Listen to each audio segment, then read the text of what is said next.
lounging, son. Welcome back to the Comic Lounge. My name's Ryan, I'm Manny. and we are going to be talking about an old Rob Liefeld comic. I think one of his first when he's working at the Big Two, I believe. Yeah. I think he did. I think it's his first series that he did. If my memory serves, I think he said he did some pinups and like The Who's Who, maybe, because I know he did some. The Who's Who, or it was the Marvel version of that. Yeah, the Marvel handbook of the handbook of the Marvel universe. Yeah, I can't remember which one. I wish my facts were more correct, but I know it was one of those. Anyways, yeah, that's besides the point. So I've been wanting to kind of talk about this one. I thought, we could do the whole series, or we could just talk about the issue one. And I figured talking about issue one is cool because I really just want to talk about his art overall at this period. I don't think it's necessary to maybe go over the whole series. I mean, not to say it's not good, because it is really good. I really dig it. It's interesting to see his style back then. I mean, you can see it just from the cover, because like he pencils, but he's not inking. So this is by Karl and Barbara Kesel, or Kesel. Yeah. They both write, but Karl inks over Rob's pencils. And it's an interesting style that but makes Rob's stuff look different.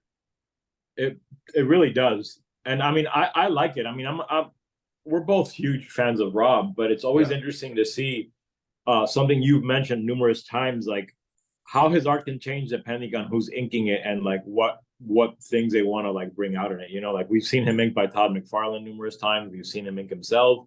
Now we see him being inked here by Karl Kesel, and it's like everyone brings something different to Rob's art. Yeah, like to me, this looks. I'm trying to think of the word to where it's not. I think you're not seeing the pure Liefeld style. No, I think a little bit. I think a little bit of it is lost. And now, I'm not to say that it's bad, but I feel like you're not like it's polishing his art a little bit more. So like the stuff that he accentuates, I feel like is more muted's not the right word, but you know what I'm saying? Like it's like more subdued. It's more subtle. Subdued. That's the word subdued is the word I was looking for. Like you can see it in his face, but like the body, like I don't know, maybe Rob's pencils, the way he was drawing back then too, weren't necessarily what we think of. Like I would really love to see the pencils of this stuff to kind of see what Karl Kesel kind of changed when he was inking, because like you see so much of it. I think Rob says it best, like he'll call them like inkers are like they're the polishers, you know what I mean? So it is interesting to see like Rob's pencils, I think for the most part, and his layouts are always super tight, at least from what I've seen New Mutants era and on. Like when you see those prelims that he posts, they look super tight. Like it doesn't look like it wouldn't be hard to just like follow those lines, like they're super detailed. But I haven't looked at this in a long time, so it was kind of cool to see, because like I didn't remember how different Rob's art looked with Karl inking. Yeah. But you open up. This was a fun time in DC too. It was like post-crisis, Mm-hmm. And like I feel like they were giving a lot of series to like lesser known characters, and like trying to bring like some of like the B and C list characters up. Yeah, these are Steve Ditko creations too, Hawk and Dove, the original. The brothers. Yeah, Hank and Don Hall, which at this point, Don is dead. He's not alive. I think he died in Crisis, right? So it's cool to see this. You got the villain Kestrel, which I feel like I'm not 100% sure, but I feel like was created for this series. Maybe I think maybe so I'm wrong, but I don't remember Kestrel pre this mini. But he's looking for Hawk. I love like this. First of all, I love the design, the purple and black.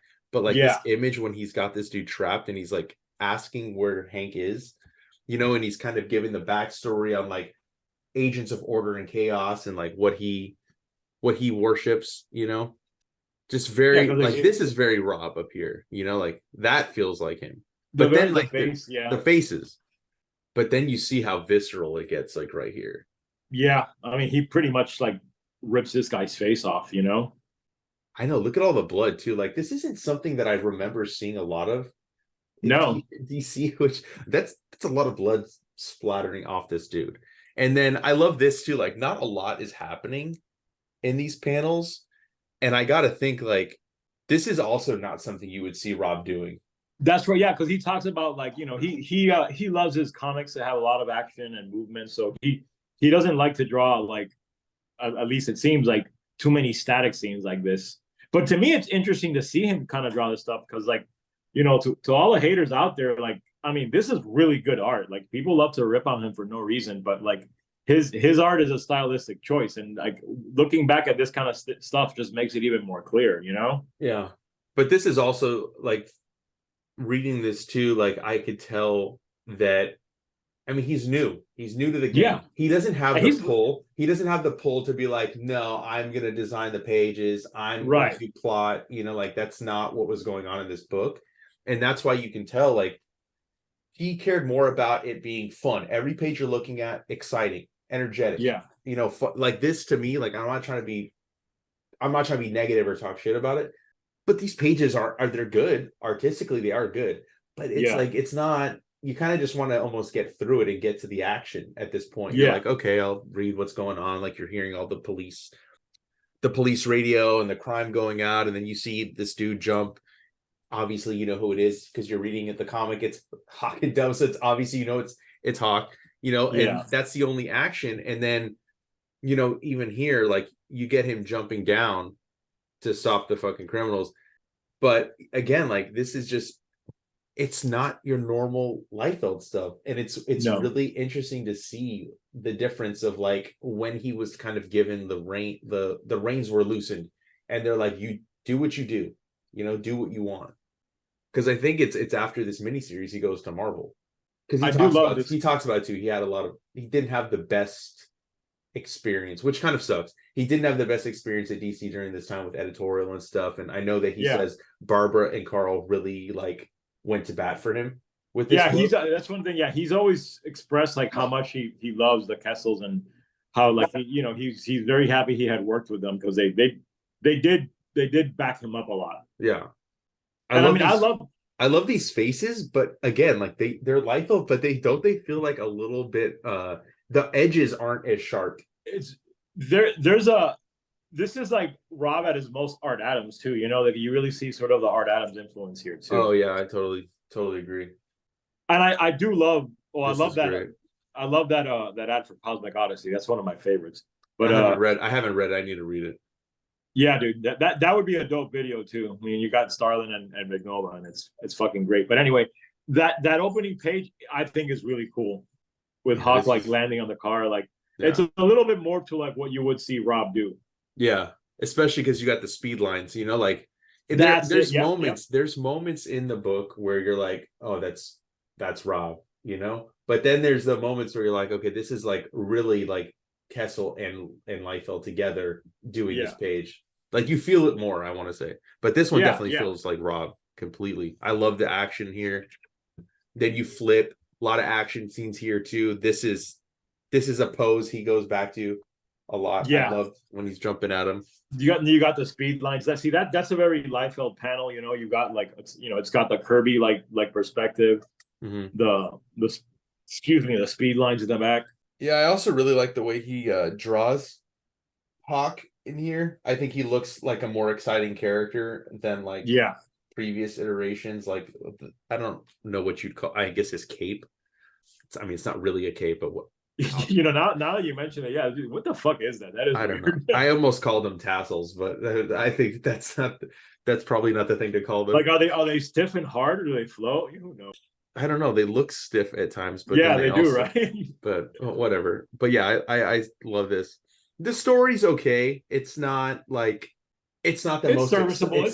It's not the most exciting story for me. But again, like I think it's meant to. I didn't pick this up for the after Crisis, like I picked this up for Liefeld though. I didn't pick it up for the story. So no. When this came out, like I was reading comics, but like I didn't know who Rob was yet because he hadn't hit New Mutants. But this wasn't on my radar at all. This became the book that people talked about, at least in my circle, like after Robbie became famous. And like I honestly at that time never went back and got it. And I wish I had, because like it's a fun comic. Like I do like what a kind of a dumb douche Hawk can be. He's a bit of a jock. Well, yeah, he's definitely the jock. his brother, Yeah. and that's the whole dynamic, right? Between Hawk and Yes. Dove is that Dove is more about peace and Hawk is more about war. Yes. Like he's always quick to like fight. And you see that too. I think it's interesting for this number one to not, and we'll see it. Like you see him, he's kind of interacting with the crowd and stuff like that. But fucking snatching the paparazzi's like camera out of this dude's face. I mean, it looks like Peter Parker, but with black hair. Yeah, You know you're what I right. mean? I know that's got to be some kind of. He's got the Peter had that krill in his hair at that time. That was like when Sal Buscema was drawing him. Yeah. So Like I thought it that was, was kind of cool. yeah, And Rob does that a lot, which I really appreciate. I yeah, love that he does that with his old stuff. But it's interesting too, because like Hawk and Dove, like they get their powers when they're needed, but when they're not anymore, like they revert back to their normal form. So like you see him, he's running, right? And even the cops, like he's like, because he said, "Oh, I got Titans business." He's like, "Titans business," as if nobody knows the Teen Titans dumped him. So like obviously he's in a state of where he's like he's kind of down. He doesn't have his yeah. part, He he doesn't lost have his his brother brother in anymore. crisis because he has that moment where he says, "Not the red skies again." Yeah, he's trying to like get on the team at football practice. He's a bit of a joke. I mean, to everybody He but is. himself. Yeah. And I So like that scene where he's like, I got football practice, and you're like, but he's trying to get into football practice. Like yeah. he's not even on the team. So these pages, they're okay. They're kind of pushing the story forward. They're kind of just building up who Hank is. Not super exciting, to be honest with you. Rob was like 19, 20 when he was doing this, right? Like, Yeah. Well, I mean, I didn't mean like artistically not exciting. yeah. I No, meant no, more just like story wise. I'm just mentioning that because I mean, if you think about it, I mean, this is real impressive work for a 19-year-old. It's like first major, Yeah. like big two comics work. Yeah, for sure. But then we get another something's going on. He turns into Hawk again. I thought this panel was pretty interesting too. The textures that Dude, they I'm use. glad you mentioned that because I was gonna mention that panel too. Like that's the coloring is great. Like I love like the sort of like eerie effect. It made me stop when I was reading it and really look at it.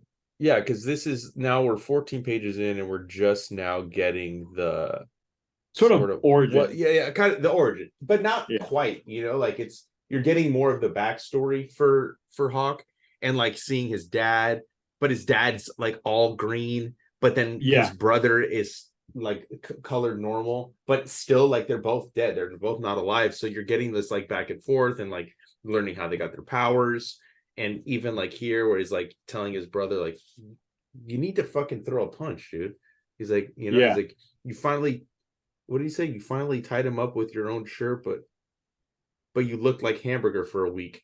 You jerk. Like he's talking shit to his own brother, So again, like there's some cool panels within here.